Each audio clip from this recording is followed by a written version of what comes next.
Guided meditation is, for so many people, the best way to truly gain benefit in your response to personal challenges. As you invest and bring your own experience to the guided meditations, you'll give yourself the best chance to change long-standing patterns from suffering toward a state of well-being, peace, and healing. It's important to put yourself in a comfortable body position in a private space where you're not disturbed. Turn off your phone and be ready to really be alert.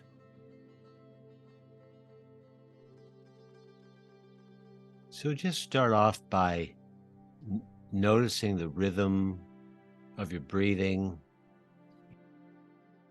and whether it's a comfortable rhythm. And recognize that you have the capacity to have your breathing be a source of ease, of peace, and that you, when you're aware of it, are very likely to want to have that be supported throughout the rest of your life. Normally, we don't see breathing as being a source of potential peace. See if you notice it, and as you look at it now, just breathe exactly the way you want to breathe. Also, notice your attitude, even as you're looking at how you breathe. Are you thinking, am I doing it right? Am I doing it wrong? Or are you just enjoying it? Because breathing has the potential to be one of the greatest assistants to our life and enhancing peace. And then ask yourself a question. What is my most challenging emotion? And let that challenging emotion stay luminous in your brain,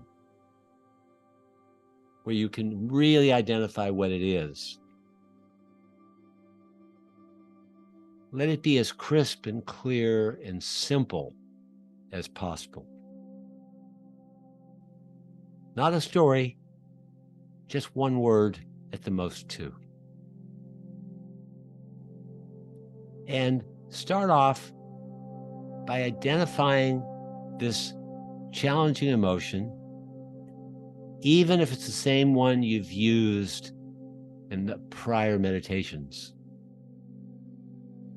Whether it's fear,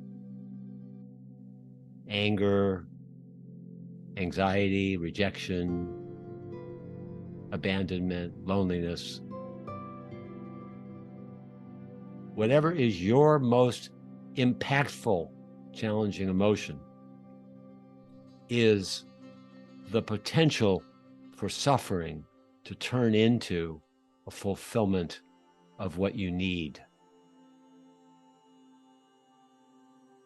Let your attention dwell on it. And be reassured, the point is not to reinforce it.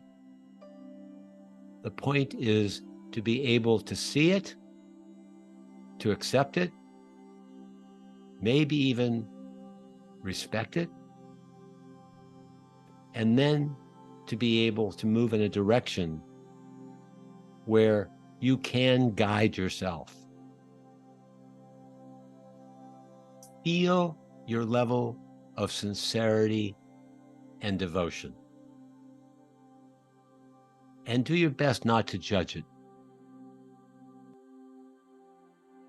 How much do I sincerely want to be in a state of well-being?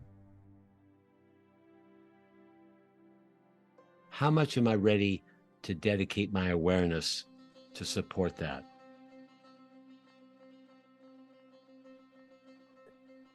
And when you're aware of that, recognize that you're pursuing this to gain a chunk of well-being,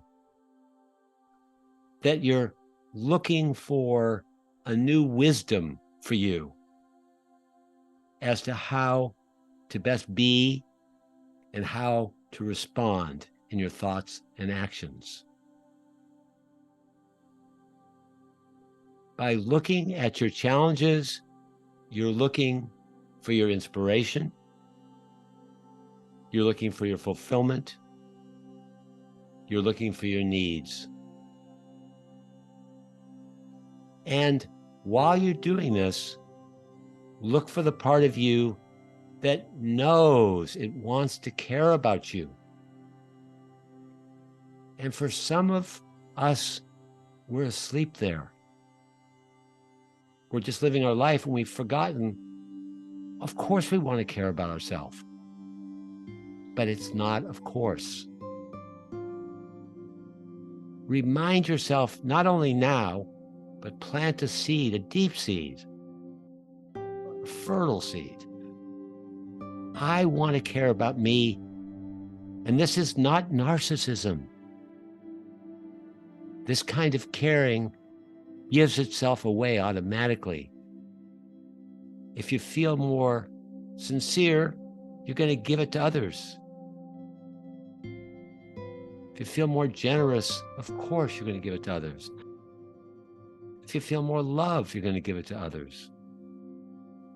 This is the exact opposite of being self-centered or narcissistic. Because the kind of qualities that you're looking for with wisdom are qualities that everyone needs. They're universal needs. So as you look for the part of you that wants to care about you, can you feel it in your guts? Can you feel it in your chest? Just notice where it's happening inside your body. There may be specific thoughts or qualities or actions that you're thinking about. That I want to care for my sex life. I want to care for my economic life. I want to care for my love life. I want to care for the world. But all of that would be if it serves something deep inside you. This is what I want for my life. So just pause as you see what your wisdom might be telling you now. What matters the most to you? What does your wisdom tell you? Ah, this matters the most to me. Can you find it? Caring heart and wisdom, embody me and help me relax my body and breathe rhythmically to find you. See if you can send that prayer to yourself. See if you can feel that desire to bring wisdom and heart into your life.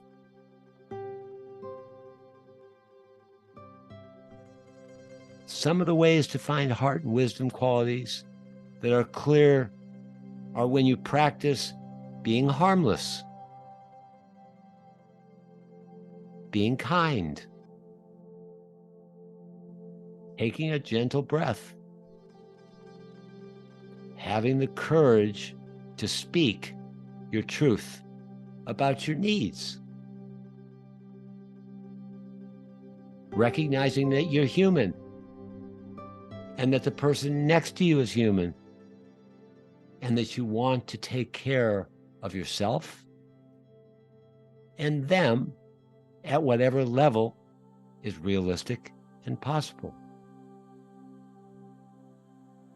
Maybe your wisdom is telling you to be kind when you feel challenged. And as much as you can, speak with conviction. Be sensitive and direct.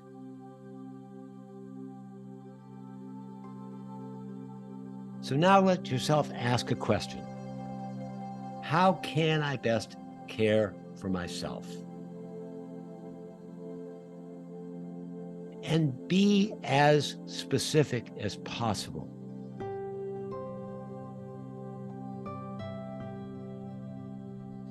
So that might mean I'm going to breathe a little more gently. It might mean, when I usually get in a fight with my partner, I'm going to remind myself I'd rather have another option. Or it might mean I'm going to eat a little bit more healthfully, or I'm going to exercise. Or it might mean I'm going to give myself more pleasure because I'm working too hard. Everyone's different. But your wisdom knows in an unqualified way that it always wants to move toward well-being. Hear that again. Your wisdom knows it always wants to move you toward well-being. To care for yourself. And just looking again, can you sense that? That of course I want to care for myself. And it needs to be, for most of us, one small step at a time at the most. And that's a major evolution to make a small step at a time in caring. And as you tune into your caring, notice that the most significant caring relates to the present or to the very near future. Caring that's about thinking about when you're a grandfather, when you're 26 years old, isn't going to help very much. Or caring for somebody on the other side of the earth, it's better than nothing. Fostering the intention to care, it enters your body in a different way. For many of us, it's going to take time to soften our tone, to make more gentle eye contact, to relax our muscles, to walk in a way that supports our body. And when you're not sure how you're going to care, notice how much you can tolerate this not knowing. It might be a complete blank slate. I have no idea how I'm going to care more. Notice if you can have a response that it's okay that I don't know. It's all right. And we don't put a period at the end of it. I don't know is one of the greatest inquiries. I don't know how to care for myself, and I want to keep persevering and asking. You may be in a state of fear or betrayal, anxiety, loneliness, feeling inadequate, angry, guilty. Maybe you're driven or withdrawn or empty, and you're not sure how to care for yourself. That's when you need to use these questions from the heart. How can I care for myself? So you can find your wisdom. Your wisdom is waiting for your questions from the heart. We all have wisdom, but haven't necessarily trained ourselves how to ask the kind of questions that will foster the wisdom. And again, wisdom is never negative. It's never critical. It's going to encourage us to look at the truth more carefully. It's going to be accepting of all that we've missed, or at least tolerating it, and recognizing the best I can do is keep asking. And when I don't know, that is the sign of a depth individual. That means you're deep. When you don't know, that means it matters and you don't know. For most people, they think not knowing is a failure. Not knowing is a sign of maturity. It's a sign that you're a deep sea diver. You're going under the water and you're looking at a place where you can't see, and you have the courage and the humility to ask, what would wisdom be telling me here when I have no idea how to move forward? For most of us, when we don't know, we're ready to move on to the next subject. So guide yourself right now to say, when I don't know, that means I want to give it more attention, not less. My wisdom is waiting for me and I can't find it. And I want to devote myself to keep asking these questions from the heart so I can have the best chance of finding my wisdom. Wisdom is always waiting for the asking. As one very wise person on our planet has said, ask and you will receive. We need to be asking ourselves, how do I move from here to there when I don't know how to move? How do I stay with it when I'm confused? It's so easy to forget that we have this capacity. We need to start with a question from the heart that's always in our best interest to have a chance to discover this wisdom. Every challenging feeling is inviting us to find our most astute response that will serve our lives and those around us. Let yourself keep joining whatever is your most challenging feeling, and now recognizing why it's so important. And the same for challenging situations. Let your observer see that you're challenged, and there's dignity in being challenged. If we're not challenged, we're unaware.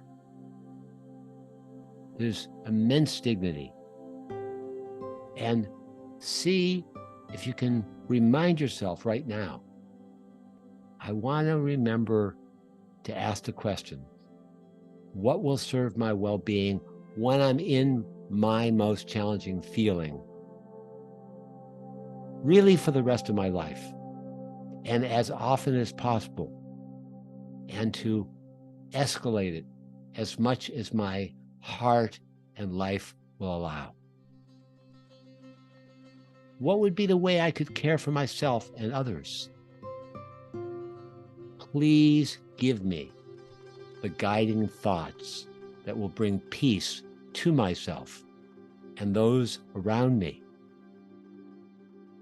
And then you just remain in silence and you wait. You don't have to figure it out. Silence, when you ask a question, will start to respond. We just can't give up on the question.